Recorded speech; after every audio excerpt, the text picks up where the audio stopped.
Hello everyone, welcome to अध्ययन अध्यापन। मैं निभा आप सभी का बहुत बहुत स्वागत करती हूँ। तो आज की इस वीडियो में हम लोग 20 अगस्त का पेपर सॉल्व करने जा रहे हैं।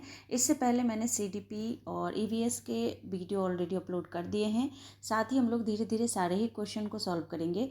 तो आज की इस वीडियो में हम लोग हिंदी के क्वेश्चन को देखते हैं और प्रीवियस ईयर क्वेश्चन सारे ही आप लोग कीजिए, क्योंकि इससे आपकी तैयारी बहुत अच्छी होगी और कम से कम 70 से 80% क्वेश्चन जो है वो प्रीवियस ईयर से पूछे जाते हैं। क्वेश्चन का स्वरूप चेंज होता है लेकिन क्वेश्चन रहता वही है। तो चलिए हम लोग थोड़ा सा देखते हैं कि क्वेश्चन किस प्रकार के पूछे गए थे। यहाँ पर देखिए निर्देश आपको दिया गया है कि जो सबसे उपयुक्त विकल्प है उसी को आपको चूज करना है। तो ये पेडागोजी के क्वेश्चन है। इसके बाद हम लोग गद्यांश पद्यांश के क्वेश्चन को भी हल करेंगे, उसको भी सॉल्व करने का तरीका सीखेंगे। तो चलिए समझते हैं। 91 क्वेश्चन को पढ़ेंगे। उस युक्ति का चयन कीजिए जो नीचे दिए गए उदाहरण से मेल खाती है। यानी कि ये उक्ति दी गई है तो मैं भाषा पर ध्यान केंद्रित रखती हूँ, मैं इस बात का पूरा ध्यान रखती हूँ कि यह सही हो। अब इससे मेल खाती हुई जो विकल्प है वो हमें चूज करना है। देखिए पहला है परभाषा व्यवहार यानी ट्रांसलैंग्वेजिंग, दूसरा है याद करना, फिर तीसरा है पुनरावृत्ति करना यानी कि दोहराना, और चौथा है स्वनिरीक्षण करना। तो यहाँ पर ये जो आपको ये जो स्टेटमेंट दी गई है ये किस युक्ति से मेल खाती है, तो इसका आंसर हो जाएगा आपको फोर्थ यानी स्वनिरीक्षण। यहाँ पर स्वनिरीक्षण सही आंसर होगा। नेक्स्ट क्वेश्चन देखिए 92। यहाँ पर दिया गया है कि कक्षा 2 के विद्यार्थी एक कविता गा रहे हैं। यह मेरी नाक है, यह मेरे कान। यह कविता गाते समय वे शरीर के जिस अंग का नाम लेते हैं उस अंग को स्पर्श भी करते हैं। अध्यापिका किस विधि का प्रयोग कर उन्हें सिखा रही है? तो पहला ऑप्शन है विभिन्न दर्शन ग्राही, फिर है श्रव्य भाषिक, फिर है संप्रेषणात्मक भाषा शिक्षण, उसके बाद है समग्र भौतिक प्रतिक्रिया। अब यहाँ पर देखिए बिल्कुल जो बच्चे गाना गा रहे हैं वो उस बॉडी पार्ट को टच भी कर रहे हैं, तो यहाँ पर वो समग्र भौतिक प्रतिक्रिया दे रहे हैं, यहाँ पर फिजिकल रिस्पॉन्स दे रहे हैं। तो यहाँ पर आपका फोर्थ ऑप्शन बिल्कुल सही होगा। नेक्स्ट क्वेश्चन देखिए। क्वेश्चन दिया गया है 93। विद्यार्थी पिछली इकाई से शब्द लेकर 5 प्रश्नों के उत्तर समूह में देने का काम कर रहे हैं। वे अपने सवालों को दूसरे समूहों के साथ अदला बदली करते हैं और सवालों के उत्तर देने की कोशिश करते हैं। यह किसका उदाहरण है? तो यहाँ पर ऑप्शन देखिए, सहपाठी आकलन, दूसरा है स्व आकलन, तीसरा ऑप्शन है पृष्ठ पोषण यानी जो फीडबैक देते हैं, चौथा है पठन आकलन। तो यहाँ पर सही ऑप्शन कौन सा होगा वो आपको देखना है। बिल्कुल यहाँ पर सहपाठी आकलन बिल्कुल सही हो जाएगा, यानी कि पहला ऑप्शन बिल्कुल सही होगा। ए ऑप्शन के साथ जाएंगे। क्वेश्चन देखिए, मुझे यह काम बहुत ही पसंद है जब अध्यापिका मुझे एक कार्ड देती है, यानी अध्यापिका बच्चे को एक कार्ड देती है जिस पर कोई शब्द या वाक्य लिखा होता है। मैं उससे संबंधित अभिनय करती हूँ, यानी जो कार्ड है जो अध्यापिका द्वारा शिक्षार्थी को दिया जाता है उस पर कोई वाक्य है और उस वाक्य से संबंधित क्या करती है वो अभिनय करती है। तो मैं उससे संबंधित अभिनय करती हूँ और समूची कक्षा उस शब्द वाक्य के बारे में अनुमान लगाती है, यानी वो एक्टिंग करके बताती है और बाकी बच्चे अनुमान लगाते हैं कि वो क्या है, मतलब उस चीज़ का पता लगाते हैं कि उस कार्ड पे कौन सा वाक्य लिखा होगा। इसके बाद शिक्षार्थी की प्राथमिकताओं के साथ शिक्षार्थी की टिप्पणी की पहचान कीजिए। ऑप्शन देखिए, जब मैं गतिबोधक तरीके से संलग्न रहती हूँ तो मुझे भाषा अच्छी तरह से याद रहती है। दूसरा है जब मैं देखती हूँ तो मुझे भाषा अच्छी तरह से याद रहती है। जब मैं सुनती हूँ तो मुझे भाषा अच्छी तरह से याद रहती है। या जब मैं कार्ड से वाक्य को याद करती हूँ तो मुझे भाषा अच्छी तरह से याद रहती है। अब यहाँ पर देखिए, आप लोग गलती मत कर दीजिएगा। यहाँ पर जो आंसर आपको देना है बिल्कुल सोच समझ कर देना है। ऐसे ही क्वेश्चन आपको देखने को मिलता है। तो यहाँ पर होगा कि जब मैं गतिबोधक तरीके से संलग्न रहती हूँ यानी एक्टिव रहती हूँ तो मुझे भाषा अच्छी तरह से याद रहती है, पहला ऑप्शन है। तो यहाँ पर बिल्कुल आपको यहाँ पर कार्ड लिखा हुआ है फोर्थ ऑप्शन में, तो आप कार्ड मत लगा दीजिएगा। ऐसे ही क्वेश्चन पूछे जाते हैं जिसको आपको बिल्कुल ध्यान देना है। आगे बढ़ते हैं 95 क्वेश्चन देखिए, निम्नलिखित कथनों को पढ़िए तथा सही विकल्प का चयन कीजिए। अभिकथन दिया हुआ है, विद्यालय में प्रवेश करने वाले सभी बच्चे अपनी आयु अनुसार भाषा के सक्षम प्रयोगकर्ता होते हैं। और तर्क है भाषिक और सांस्कृतिक विविधता के कारण वे अपनी योग्यताओं का प्रदर्शन नहीं कर पाते।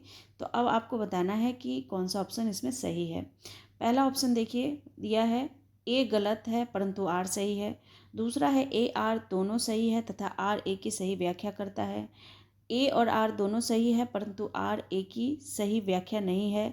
फिर कह रहा है कि ए सही है परंतु आर गलत है।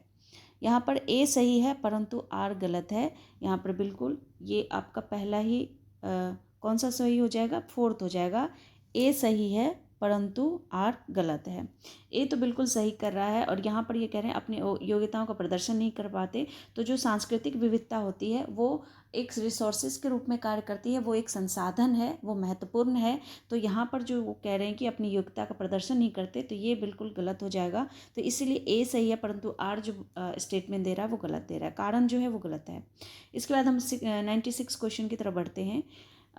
कक्षा 5 का मंजित अपने अध्यापक से अलग शैली में बात करता है, अपने मित्रों से कुछ अलग तरह से और 1-2 वर्षीय बच्चे से कुछ अलग तरह से बात करता है।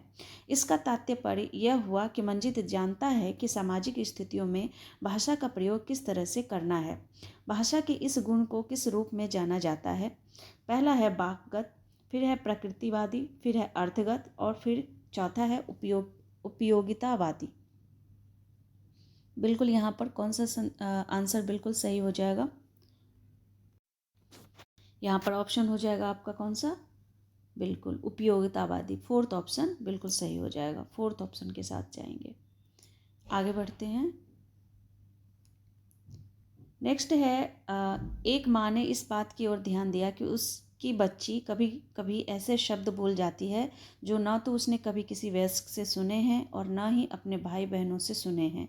इस बात को लेकर वह भ्रमित है क्योंकि उसका मानना है कि बच्चे अपने परिवार और आसपास के परिवेश में लोगों का अनुकरण करके भाषा सीखते हैं। उसका यह मत किससे प्रतिध्वनित यानी मेल खाता है, ये आपको बताना है। तो पहला है बहुभाषावाद से, दूसरा है सहजवाद यानी प्राकृतिकवाद से, दूसरा है व्यवहारवाद से और चौथा है रचनावाद से। तो यहाँ पर बिल्कुल जो आंसर होगा आपका वो व्यवहारवाद पे जाएगा, यानी यहाँ पर थर्ड ऑप्शन बिल्कुल सही हो जाएगा। आगे बढ़ते हैं। नेक्स्ट क्वेश्चन है कौशलों के उस समूह को क्या कहेंगे जो बच्चे औपचारिक पठन निर्देश शुरू करने से पहले विकसित कर लेते हैं और जो बाद के अकादमिक कौशलों के लिए बुनियाद प्रदान करता है। पहला है उद्गामी साक्षरता, दूसरा है उद्गामी समाधान और तीसरा है उद्गामी पाठचर्या और चौथा है उद्गामी गुणधन। तो यहाँ पर उद्गामी साक्षरता के साथ जाएंगे हम लोग, यानी पहला ऑप्शन जो है वो बिल्कुल सही हो जाएगा। आगे बढ़ते हैं।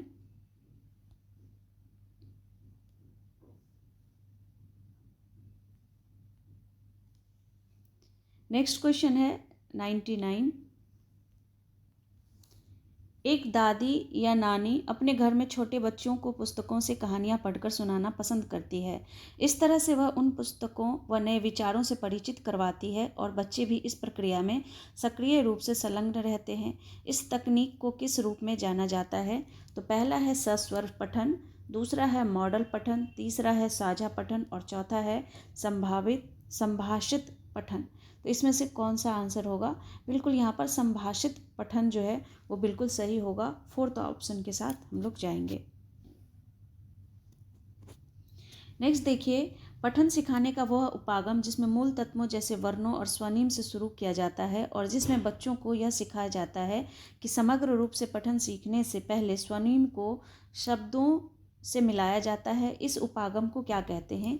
तो पहला ऑप्शन है संरचनात्मक उपागम, दूसरा है शीर्ष अधोमुखी जिसे हम टॉप टू डाउन कहते हैं और तीसरा ऑप्शन है अधोमुखी बॉटम अप कहते हैं और इसके बाद चौथा है समग्र भाषा उपागम। तो यहाँ पर जो सही आंसर होगा यहाँ पर आपका ऑप्शन हो जाएगा संरचनात्मक उपागम, यानी कि पहला ऑप्शन जो है यहाँ पर बिल्कुल सही हो जाएगा। आगे देखते हैं। आगे है निम्नलिखित कथनों को पढ़िए तथा सही विकल्प का चयन कीजिए। अभिकथन दिया हुआ है ध्वन्यात्मक वर्तनी के प्रयोग से सही वर्तनी लिखना सीखने की योग्यता मंद पड़ जाती है और तर्क है जब बच्चे पारंपरिक वर्तनी के स्थान पर अपनी आविष्कृत वर्तनी का उपयोग करते हैं तब यह सही वर्तनी लिखने की उनकी योग्यता को मंद नहीं करती है। तो पहला ऑप्शन ए गलत और ए गलत है परंतु आर सही है। दूसरा है ए और आर दोनों सही है तथा आर ए की सही व्याख्या है। तीसरा है ए और आर दोनों सही है परंतु आर ए की सही व्याख्या नहीं है। चौथा है ए सही है परंतु आर गलत है। यहाँ पर हम लोग ऑप्शन जाएंगे पहले के साथ। यहाँ पर जो ए है वो बिल्कुल यहाँ पर गलत है परंतु आर जो है वो सही है। तो यहाँ पर आपका 101 नंबर प्रश्न का जो आंसर होगा वो पहला होगा। तो फ्रेंड्स, आज की वीडियो में बस इतना ही। अगर आप लोगों को वीडियो पसंद आए तो वीडियो को लाइक, चैनल को सब्सक्राइब कीजिएगा। नेक्स्ट कौन से सब्जेक्ट का वीडियो देखना चाहेंगे वो कमेंट में आप लिख सकते हैं। मिलती हूँ नेक्स्ट वीडियो में, तब तक के लिए thank you and thanks for watching.